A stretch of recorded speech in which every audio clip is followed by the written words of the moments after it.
Welcome back to the Toffee Blues, your source for all things Everton. I'm Connor Williams, joined by Owen, and today we are going to be doing the extra time from the Southampton Everton game, which Everton won 2-1 at St Mary's. First things first, Owen, mate, give me your thoughts on the game. Yeah, I thought we did really well. I said in the preview with Terry, I thought we'd win 2-1 and it'd be quite tight. And yeah, I think that sort of 10 minute spell just after they scored one is it. We played well. We knocked it around quite well first half, and second half we just dug in and sort of kept them at arm's length. I mean, no away game in the Premier League is going to be particularly easy for you, especially a team who we don't really have a good record against. But I think again, it's a testament to the two centre backs and the goalkeeper that they provide such a stable access for us. And any goals we do get usually will probably win us a game or at least get us a point because of how sort of well they're performing. I think full credit goes to them. Yeah, it was a bit cagey for the first while in the first half until I think Gray's chance in like the 22nd minute. Talk me through their goal though that broke the deadlock, the Aribo goal. Yeah, we sort of just got caught out just after half time. They started the second half quite well, and they had a few set pieces beforehand, and they were getting the ball in. And yeah, I didn't actually think much of that lad's performance, Aribo, but he took his goal quite well and got it through bodies. And yeah, it was disappointing to concede. And I was worried that when we did concede, they would take the initiative. And I think they had another chance of 1-1 with Che Adams. But yeah, I mean, I didn't really think much of their performance or that lad's performance, but he did take his goal quite well, and they probably did deserve it for the start of the second half. They had. Yeah, Che Adams got the assist as well for Aribo, which is he seems to be a bit on form. Coincidentally, after we were linked with him in the summer, which is just our luck. I think every player we've been linked with that we don't get ends up coming off it quite well. Didn't take us long though before we were back in it. I think it was about 3-4 minutes with Connor Cody. Talk me through Cody's goal. It was an excellent set piece. I mean, but our set pieces have been the bane of my life this season because they've always seemed to hit the first man. Or and McNeil had one the other week that just went straight out of play, and it was pretty poor. But it was a great set piece right to the back post. Good flick on where I think was a Nana, and Cody was in the right place. Striker's instinct, and he tapped it in, and you think an instant response. Go and take it on. We do. I think McNeil. I mean, again, it was sort of in transition, and then it gets hung up to the back post, and it was a great finish, and I hope it gives Dwight a lot of confidence because he's a good player, and he doesn't deserve the grief he's been getting the last few weeks, even when he started or come off the bench. It's took him time to get into games, but he does work hard, and he's good off the ball, and he's got a good left foot. And ironically, that goal came when he was off the left, which I still believe is his best position, sort of on the left hand side, running into space and delivering crosses or having a go. Yeah, it was great to see. Like you said, if there was a player in this Everton side that really needed that goal, it was Dwight McNeil. And like you said, it was a really good finish. No way that the keeper's getting it. Assisted by Alex Iwobi, who seems to be just continuing to go on from strength to strength, playing out of his skin. Going back to the Cody goal, just on the set pieces, I mean, it's fair to say Southampton probably defended it quite poorly. Nobody around Connor Cody when it came in. But you are right to mention set pieces have been something this season. Not so much conceding from, but attacking set pieces. We just seem to be lacking that sort of, like you said, it's either the ball hits the first man or it's blasted halfway over the box, which has been quite frustrating for me. I don't know if you find it quite frustrating as well, just bearing in mind how many good headers we have of the ball and the fact that Onana just is an absolute tower. Yeah, I think the problem is the delivery. I think we've got players in there who can cause a threat. I think Tarkowski, Cody's popped up with a few goals. One was disallowed. Anana's quite big. We've got players in there who can cause danger. I just think sometimes our deliveries leave a lot to be desired. But no, that was a good Gray as well. He's normally the worst one for it. A terrible delivery, but he had a few terrible ones in the first half that the co-commentator on my stream just couldn't wait to point out. He was particularly the low light of the game for me. The commentator, he distracted me from the game mostly because he was just so pathetic. I've never seen a man so devoid of being able to talk about football in all my life. It was just incredible.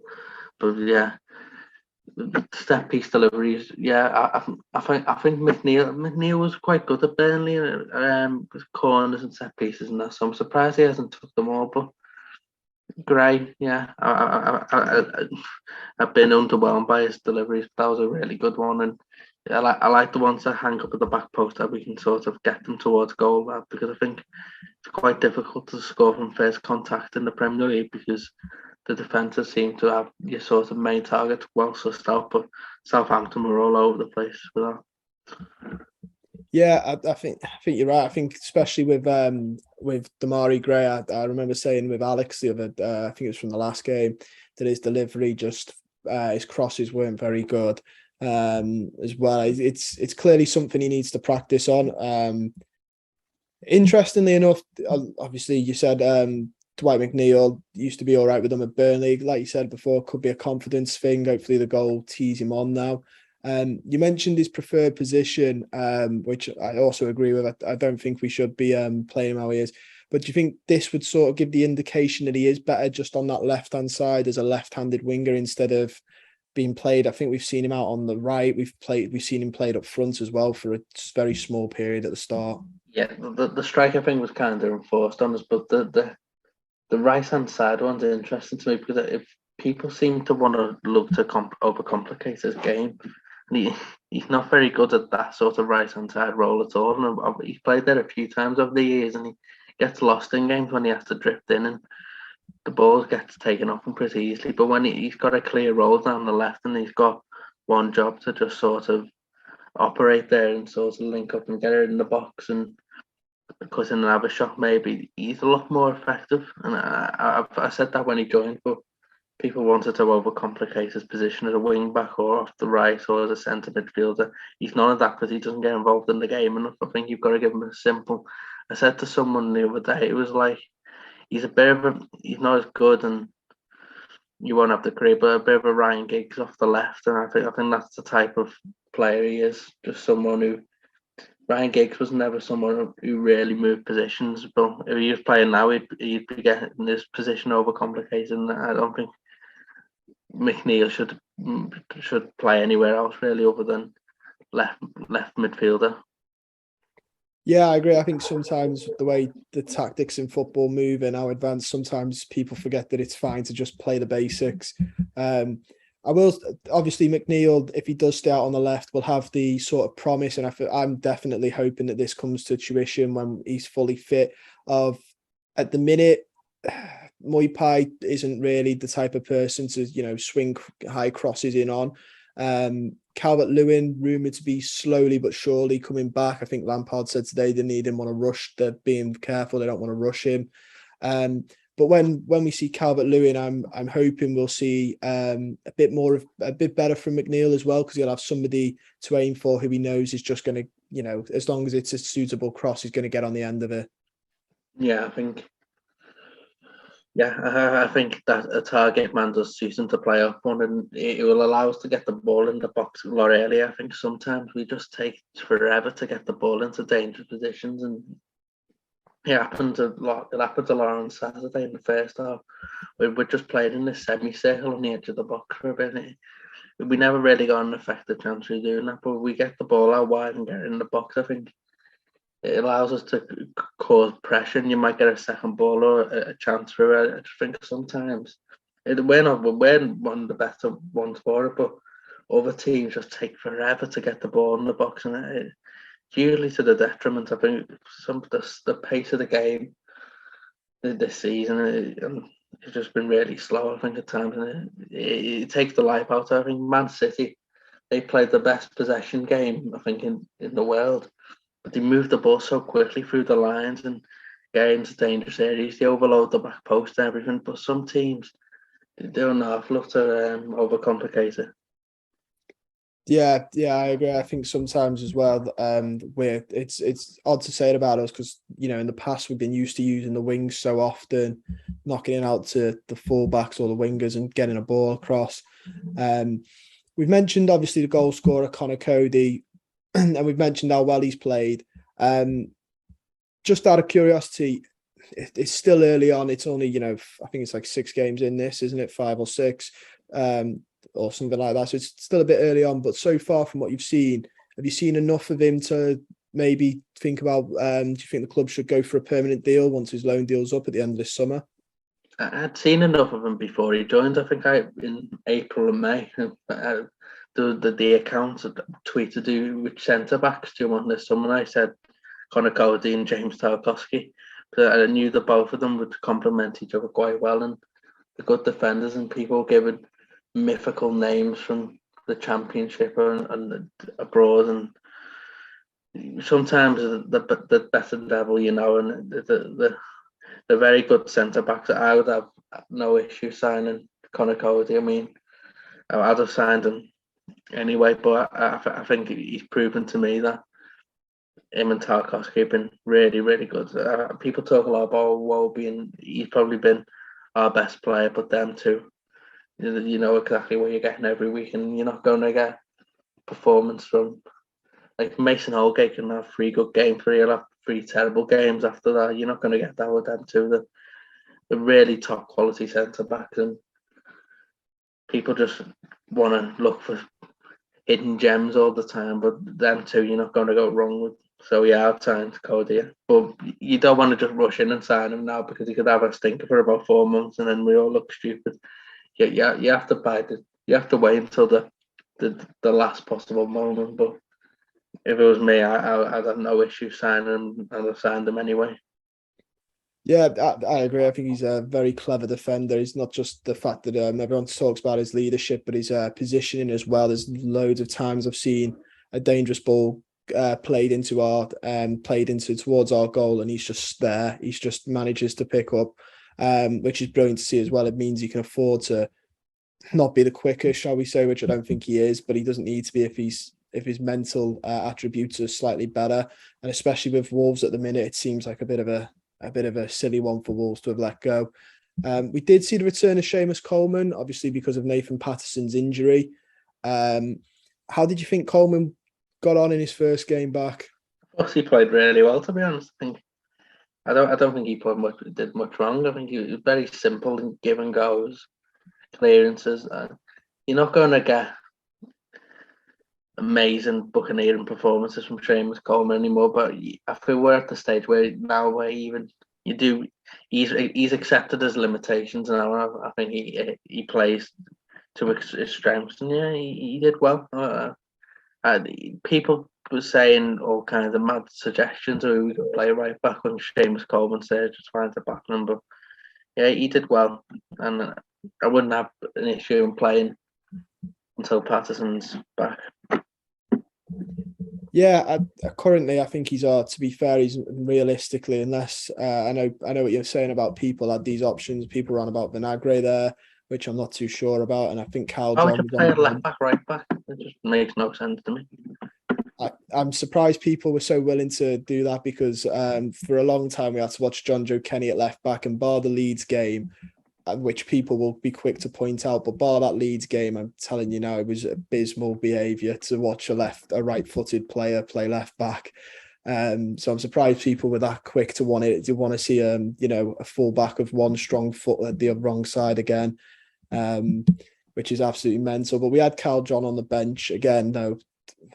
The ability, I don't know if it's there. I've not seen enough of Carl John to judge that. He played a few friendlies.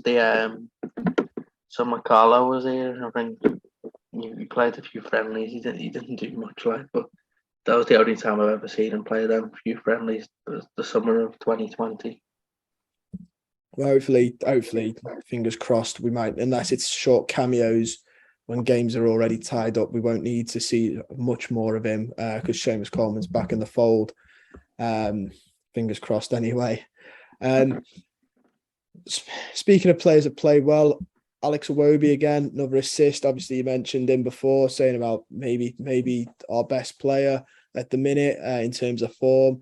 Talk to me a little bit. I don't think I've spoke to you about it since it's sort of rejuvenated his career. Why do you think it's going so well for him? Because I think for us anyway, or definitely my vote for the last two times we've been asked by the Toffee Blues, he's been my player of the month.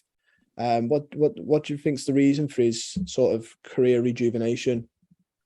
Yeah, I think he's just playing in the same place every week. He doesn't get taken out the team anymore. He doesn't have bad games. He's very good at playing the ball through the lines. He's really good, but the problem he's had is when he's been playing out in the wide, he hasn't been able to use his strength as much. He's never really been a wing, and I don't know.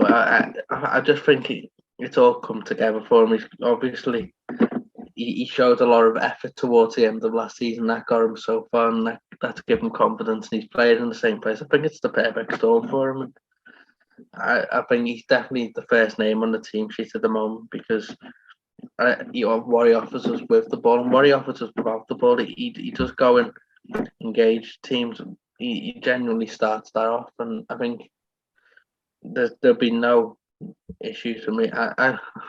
When he was playing in the midfield too with Decore at the start, I wasn't sure about that because I think we both like to sort of get engaged forward, and I think there was space in behind, and that's why I think we lost the first few games. But in a midfield three, in a 4-5-1, 4-3-3, I think playing in the midfield, I think really suits him.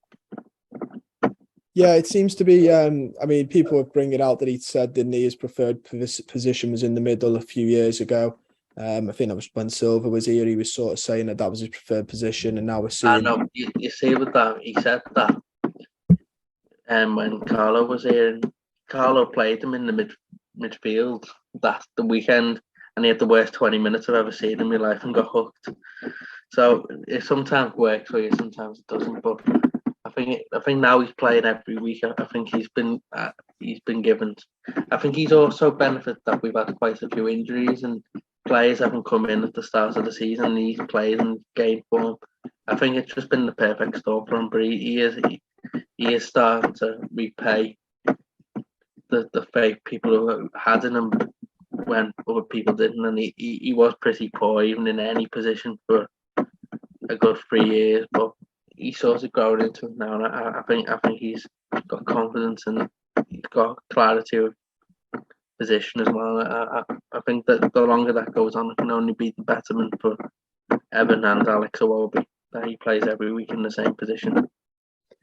Yeah, and I think it helps as well. The midfield, well, I'm going to say not just the midfield, but the middle core of our team is a lot stronger than it has been in the last couple of seasons. With, like you said, Tarkowski and Cody, and then obviously we've got Idrissa Gueye and Onana to a certain degree. But those three that sort of anchor down the middle, which allows him, I think, a little bit more freedom as well. Neil Moipai obviously debuted at the derby, had that sort of heart in your mouth chance, and then scored in his next one with a great goal. What do you think about him so far? What did you think about him in this game? Obviously, while Calvert-Lewin's out, and Rondon is Solomon Rondon, he seems to, well, he is our only really attacking option. Yeah, when we were linked with him, I wasn't really sure, to be honest, because every time I'd watch him for Brighton, he'd not really done it for me. But I've got to be honest, I think what we've been doing so far this season, I think he really suits and he's played really well. I think he's good, very good. He's better off the ball than I think he is with it. And that's not a sort of backhanded compliment, anything. He just generally is quite good in sort of in terms of closing down and whatnot.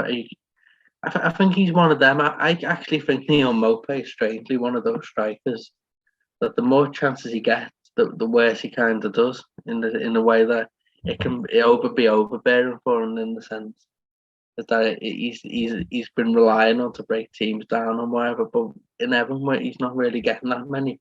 He seems to be popping up, and he took his chance against West Ham from nowhere. I think he's one of them that one moment in the game type player rather than someone who you rely on. I think that's what I've sort of got from him so far. But he's been a lot better than I thought he would be from what I'd watched previously. But yeah, I can see why he's been bought, and I can see why he's what we're trying to do, which I didn't see before. So yeah, I'm pleasantly surprised so far, if I'm being honest. Yeah, I think you're right. I think his off the ball is very impressive. He seems to be a pass and move type of player as well, instead of just a stagnant standing still. I think he has a moment when he was at Brighton as well as I think there was that goal, wasn't there, against Arsenal, and he's had a few moments where, for all his his goal tally wasn't brilliant. If you ask Brighton fans, they can name a couple of moments where he's just stole the game. So he definitely is a lot. I think he definitely is that type of player. Give me your man of the match for this game for Everton. I would go. I know it's kind of. I'd go with Wobie again because I think he just controlled the game first half, and second half again. I just think he's just head and shoulders above anyone else on the pitch, whoever we play at the moment. And so I would have to go him. I thought the two centre backs did really well again, knowing the keeper, but I just think this Iwobi story at the moment's just overarching everything. So I'll go Alex Iwobi just because I think he's the best player on the pitch. Yeah, I'd have to agree. It's absolutely mental. If you told me about a year and a half ago that we'd be picking Alex Iwobi for man of the match most games, it'd be shocking, wouldn't it? It's absolutely crazy. I think all the players played well, so I'm not going to ask you who you think's best improved, because I don't think really anyone massively put a foot wrong. Give me your thoughts though on Southampton. They seem to, I think Hasenhutl's one of the ones bobbed around for potentially the sack. Give me your thoughts on them after watching them. I just can't imagine how sort of miserable it would be following Southampton at the moment. They've got about 8 young players who are just so naive, it's unbelievable. It just seems to me like a development team watching. They've got so many players who are 18, 19. And I don't think you can do that in the Premier League. I think you've got to have some experience in it. I mean, I've got to be honest, so we're looking at the team. I didn't know they'd signed some of the players they signed.